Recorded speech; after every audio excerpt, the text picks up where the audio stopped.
He was not feeling well, so I went up. That's the first time I discovered that the boxer was not well. And then lo and behold, the doctors were called. Two independent doctors came and read their findings to us. And I wanted to fight, but I took the doctors and my dad's and my team's advice, and we pulled out the fight. It's good because that's only sparring. If you get dropped in sparring, it means you're learning. Tomorrow morning you don't get dropped in the same shot. So him getting... I wish you weren't doing that, but you do it. Yeah. And then you've got Daniel, where he gets to deep waters, and sometimes he looks to the corner, whether it be his dad or whether Don Charles, he's looking to them sometimes. Do you think the fact that you're able to thrive in deep waters is going to be the difference between the two of you? Whether it's the difference maker, who knows? But I do think it will play a factor in the fight at some point. I think there will be a point or a moment in the fight where it's obviously going to be tasty, and it is going to be who can still stand up on their own and look the other one dead straight in the eye, nod the head, and say, "No, come on, let's keep going. Don't look away. Don't look for a corner. Don't look for your dad. Don't look for your friends." Seeing. It's foolishness. How can you be so stupid? That's street mentality. This is world-class boxing. This is top-level boxing. If you want to bring that stuff to boxing, that's what happens. If you want to bring that mentality to our game, that's... Shocking scenes as Daniel Dubois pulls out on fight day, claiming a sudden injury has ruled him out of the massive Fabio Wardley clash. Dubois insists he wanted to fight, but says doctors and his own team stopped him at the final moment. This late withdrawal has left fans stunned and questioning how a fight of this magnitude could collapse so close to the opening bell. But shit happens in life. But I'm back now, guys, and I can't wait to give you guys some fight. The sauce is good. The sauce is good. And so when I'm hearing these things, I'm like, nah. And so it's popping out left, right, and center. The sauce is good. And so to me, I just shook my head. And when I'd heard all... We had to make, unfortunately, a show of that magnitude, to be pulled out of it. People don't think about how does the boxer feel to lose the opportunity of fighting. If you're an opponent lining up for Fabio Wardley, you look at him and go, to make him quit, one, I don't know if it's possible, and two, if it is, it's going to be one hell of a challenge.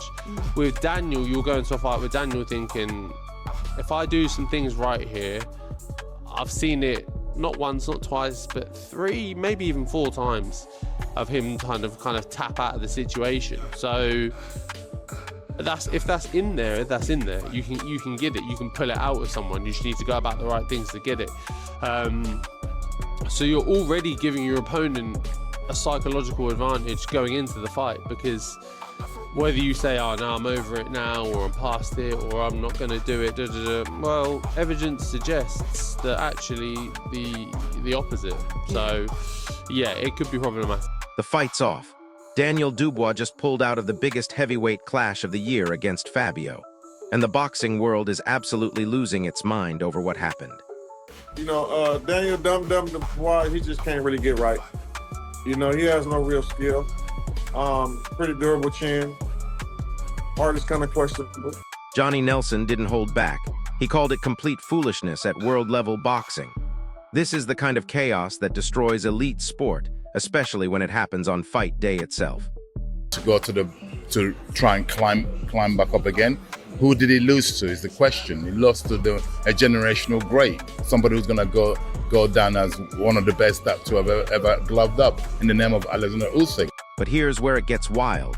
Don Charles revealed that independent medical assessments forced the decision. The team had zero choice but to pull out. Think about that for a second. Probably shouldn't be doing that, right? There he goes again. Now again, I'm no doctor, I don't know, but it does seem like that's a bit of an issue. And medical assessments on fight day. That means something serious was happening behind the scenes that nobody saw coming. And fans who paid for tickets, they're furious. That Attell was suffered some sort of ankle injury. Maybe I was just, seeing things with that one. But he is injured. It's not really specified. I don't know why. I'm sure I saw. Now listen to what Fabio Wardley said next. He claims he has a psychological edge because opponents can't break him mentally. But Dubois, he's shown vulnerability under pressure before. People direct and then make a decision if he's out. Okay. When did you first learn about this, Frank? Very late this afternoon, Okay, so it's been a stressful day. to say the least. For the fighters as well. It's a shame for the fighters, for everybody involved, TV companies, and more importantly for the fans. Riyadh season, you know, His Excellency, everybody involved in this. We're all gutted, but what can you do? That's a direct shot at Dubois' mental game. Wardley's basically saying his opponent cracks when the heat gets turned up. And after this pullout, that narrative just got way stronger. For the fight, getting dropped once again, it's not the end of the world. People get dropped in fights, still win. Getting dropped in sparring, that's what it is. Just gotta be able to dust off. Johnny Fisher went even harder. He questioned Dubois' entire skill set and consistency at elite level. Physical strength means nothing if you can't handle pressure, he said. No, he's a big fight. He's trained very hard. If you don't fight, you don't get paid. You imagine the cost involved in a training camp, you know, booking places to set the camp up, bringing the sparring partners in, the nutritionists, the chefs, trainers and everybody, and you don't get paid. It's a massive loss. You can't insure it. Or if you do, you know, it costs a fortune to insure. But very, very disappointing. Here's the kicker, though. Wade Plemons raised serious concerns about what he witnessed. He's not a medical expert, but he's questioning whether something deeper is affecting Dubois' career.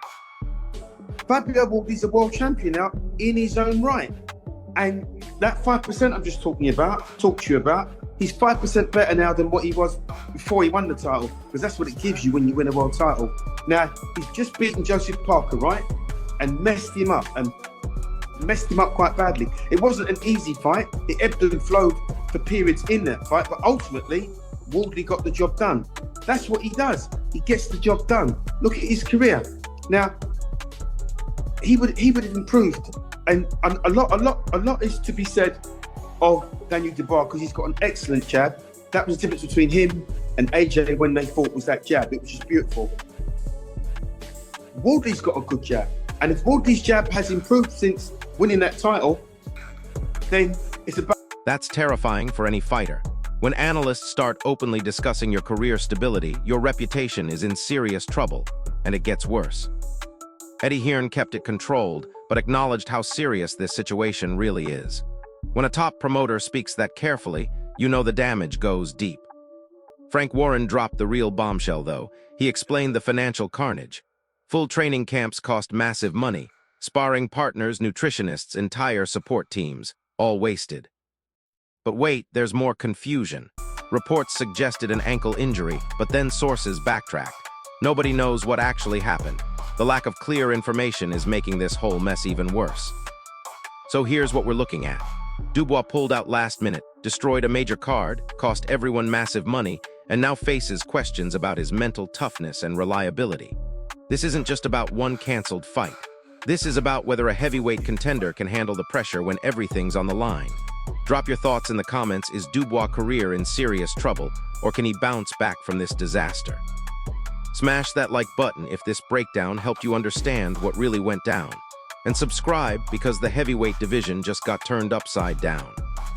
The ripple effects from this disaster are already spreading like wildfire through the heavyweight division. Anthony Joshua's team is watching this closely because they know public perception matters just as much as what happens in the ring. Think about it from a business perspective. Promoters invest millions into these mega fights. TV networks clear prime slots. Venues book months in advance. When a fighter pulls out last minute, it's not just disappointing fans, it's breaking contracts and burning bridges with the biggest power players in boxing. And here's something nobody's talking about yet. Tyson Fury and Oleksandr Usyk are probably laughing right now. Every time a potential challenger shows weakness or unreliability, it makes their position stronger. They can demand bigger purses and better terms because alternatives keep eliminating themselves. The timing couldn't be worse for Dubois either. We're in a golden era for heavyweight boxing right now. Fans are hungry for big fights, money is flowing, and opportunities are everywhere. But only for fighters who show up when it matters most. Wardley's team is already capitalizing on this mess.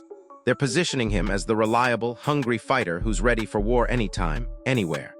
While Dubois is dealing with injury concerns and questions about his commitment, Wardley looks like the future of British heavyweight boxing. But here's what really stings. Social media is absolutely brutal right now. Boxing fans have long memories and zero patience for fighters who don't deliver. The memes are already starting, and once that narrative takes hold, it's almost impossible to shake.